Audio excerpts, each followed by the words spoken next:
Alors, en 39, j'avais 10 ans. Puisque je suis né en 29, j'avais 10 ans quand la guerre s'est déclarée. Et après, on rajoute des années. Quand Hermion a brûlé, par contre, j'avais 14 ans, 15 ans, quoi. 14 ans et demi. Et moi, je me souviens même de 39. Parce que en 39, à Hermion, il y avait un lieu de rassemblement pour les gens qui étaient dans la disponibilité. Ils venaient, il y avait un centre d'habillement. Où vous êtes là-haut, l'ancienne salle des fêtes, c'est là, tous les vêtements avaient été mis là-dedans, et tous les gens arrivaient en costume civil, et on leur donnait les vêtements, et à côté, il y avait la roulante, et on leur donnait à manger, je me souviens de ça, mais la maison de mes parents était, disons, 50 mètres derrière, donc j'ai tout vécu ces trucs-là, et cette maison, où vous êtes là, elle a subi d'autres soldats, parce que les Allemands, après coup, quand on a perdu la guerre contre eux, les Allemands étaient venus aussi, et ils ont pris aussi la possession. C'était une salle communale, donc il y avait la possibilité d'embêter personne. Et ils étaient là, et la même chose, ils avaient leur roulante à côté de chez nous, là.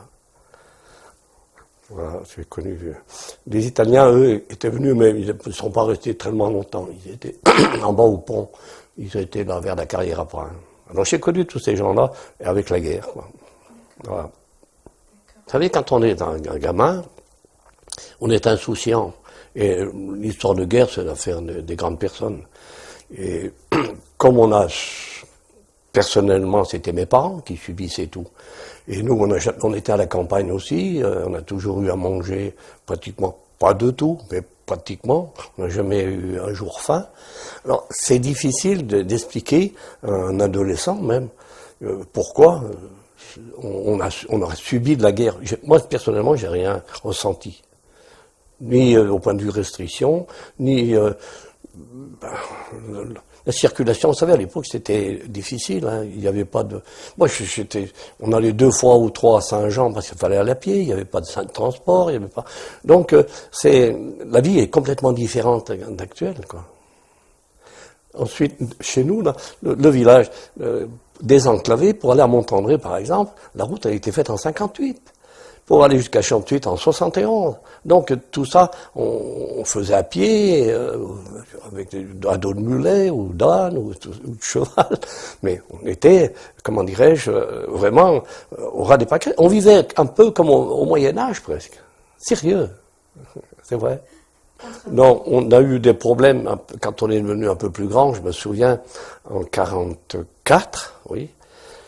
Le 5 août 44, on était allé, toute une équipe de jeunes, à Montdenis, parce que c'était la Notre-Dame-des-Neiges. Alors on est allé, il y avait le bal, on avait 15 ans, c'est déjà un petit peu... On était toute une tribu, on était allé, et on était passé par la Platière, on est redescendu pratiquement de nuit.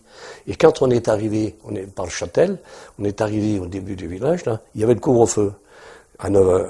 Et c'était 9h30. Et il y avait comment dirais-je, une section d'Allemands qui tournaient, qui sont appliqués vers nous. Alors on était embêtés. Alors, ils nous ont vu qu'on était des gamins, et puis qu'on arrivait de montagne, ils nous ont laissé passer. Mais là, on a commencé à comprendre que ça devenait dangereux. Alors j'ai, après coup à la guerre, quand Hermion a brûlé, alors là, j'ai des souvenirs qui sont importants, parce que le jour où on a brûlé Hermion, c'est-à-dire le 27 août 44, il y avait eu avant le feu à Montbrunal, à Montvernier. Alors, les gens ont vu que ça avait brûlé, ils sont partis, et tout le monde était parti, et mes parents m'avaient envoyé à Champsuite, chez un cousin. On n'avait pas de maison, nous, là-haut. J'ai envoyé chez mon cousin d'Arbel.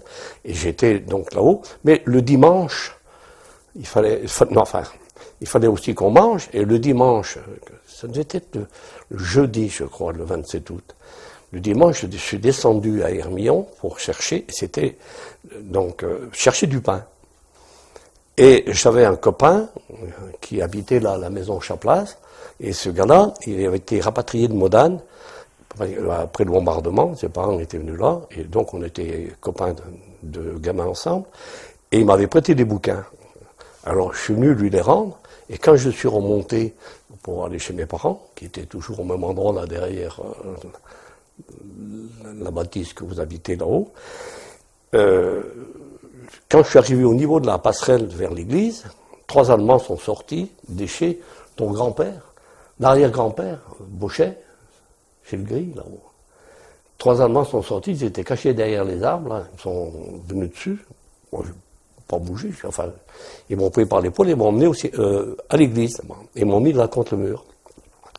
Pour faire quoi? Je ne sais pas trop, parce que j'ai jamais compris un mot d'allemand. Et comme il parlait avec les mains qu'il fallait suivre, vous avez vite compris. Et j'ai attendu, je sais pas moi, disons, une demi-heure à peu près. Il est arrivé un officier. Les autres étaient tous casqués. Lui, il avait un képi, avec son ordonnance, qui était avec lui, avec une mitraillette. Et ils ont discuté entre eux. Et au bout d'un moment, le gars m'a fait partir. Il m'a dit, Raoust, je suis parti. Et mon père venait me chercher à ce moment-là. Et c'était un vieux d'Hermillon qui était resté là, qui est allé dire à mon père, il dit, Léo, il est pris là-bas, tu vas aller voir. Quand mon père a vu ça, il m'a dit, allez, tu vas prendre le pain et tout le bazar, mets dans ton sac et tu pars. Je suis parti, je suis monté à Montandré, et quand je suis arrivé au niveau de Montandré, j'ai entendu des explosions. Et je suis venu au bord de la falaise, et j'ai vu la première maison qui a pris feu, c'était chez M. Butard-Pierre. Ils avaient donc jeté des grenades, et après tout est parti, le village est parti en feu, et j'ai continué jusqu'à Champ-de-Suite, et on est resté là-haut toute la nuit à regarder. Alors, ce qu'il faut se rendre compte, c'est un incendie comme ça est complètement différent de ce que l'on peut voir actuellement, parce que tout était interdit, d'éteindre ou de faire quoi que ce soit, donc ça a brûlé tout comme ça a voulu. Mais alors, la chaleur que ça a pu dégager, les cendres, on était couverts de cendres qui étaient parties avec le vent et la chaleur. C'est incroyable ça. Et ça avait mis le feu, après coup, à la montagne. Alors, quand c'est arrivé un peu plus haut, il y avait des gens qui l'ont éteint, mais autrement, ça tout brûlait partout. Alors, j'ai un autre souvenir de ce moment-là. Donc, mes parents étaient restés là, Hermillon. Et mon frère était avec moi là-haut, et mon frère était plus âgé, il avait 4 ans de plus que moi. Alors, le lendemain, on a vu les gens appliquer tout ça, et alors on a demandé, on avait vu mes parents, personne n'avait vu mes parents. Alors, donc le lundi, le mardi, mon frère il dit, putain, on n'a pas de nouvelles de papa, maman. Alors, il est descendu, chercher, personne ne les avait vus. Alors, ça posait un sacré problème en disant, tous les autres, personne ne les avait vus, personne ne savait pu donner de nouvelles. 4e jour, on a pu avoir des nouvelles parce que mes parents étaient partis de la maison, ils étaient venus derrière l'église. On avait un jardin. Ils étaient allés au jardin en disant, non, on risque rien, il n'y a pas de maison. Et après coup, ça a mis le feu, comme ça brûlait de partout. À côté, il y avait la scierie, il y avait l'église, il y avait des maisons de partout, et ça brûlait, ils n'ont jamais pu sortir. La chance qu'ils ont eue, c'est qu'il y avait le canal qui allait justement à la scierie et au moulin, et ils ont pris de l'eau et se sont arrosés l'un l'autre pour pas prendre feu. Donc ils auraient brûlé sur place. Alors, on les a retrouvés, on était contents.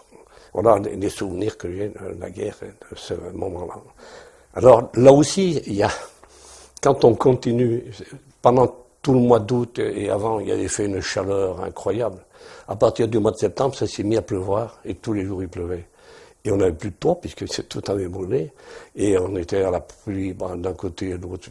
Dingue. Enfin, ensuite, on a vécu l'hiver 44-45. Moi, je suis allé au collège. Ben là aussi, je peux raconter cette anecdote, elle vaut le jus parce que, vous savez, j'ai loupé 2-3 fois de mourir. Donc, mes parents m'avaient mis au collège. Ils avaient demandé à l'école du champ de foire pour que j'aille à l'école parce que j'étais déjà manchot.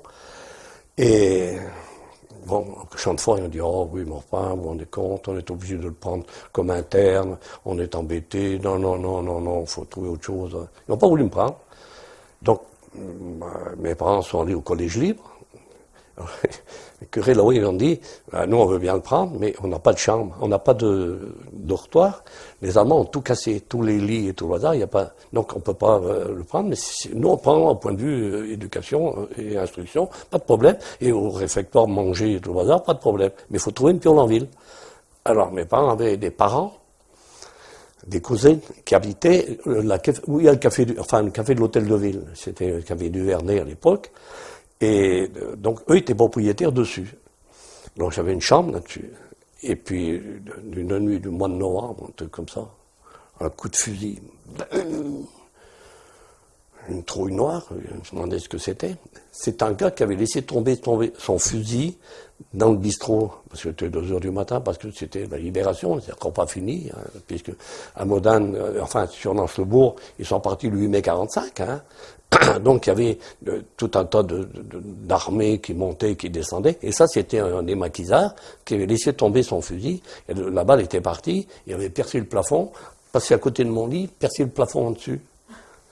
Et beaucoup plus tard, j'ai su, un jour en discutant comme ça, c'était Madame d'Alaison, qui était un boucher à Saint-Jean.